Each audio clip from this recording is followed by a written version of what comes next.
জন্য আমি 100 বাগান জমিন সহ আমি 100 খেজুরের গাছ দিয়ে দিব। বলে তাও রাজি হবে না। বলে 200 গাছ দিব জমিন সহ। বলে না তাও দেব না। বলে 300 আমি গাছ দেব খেজুরের জমিন সহ। বলে তাও দিব না।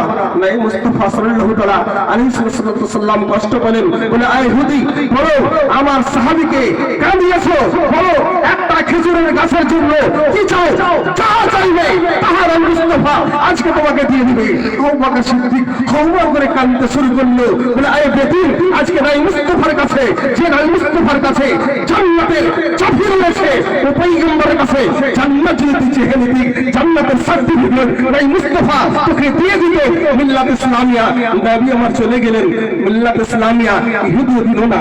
পরেই আপনার দেখা গেল শুভ সাদিকের পূর্বে যখন হযরত আবু দুজনা নামাজ পড়ার জন্য বিশ্বনবীর পিছনে নামাজ পড়েছেন, আবার কাঁদতে কাঁদতে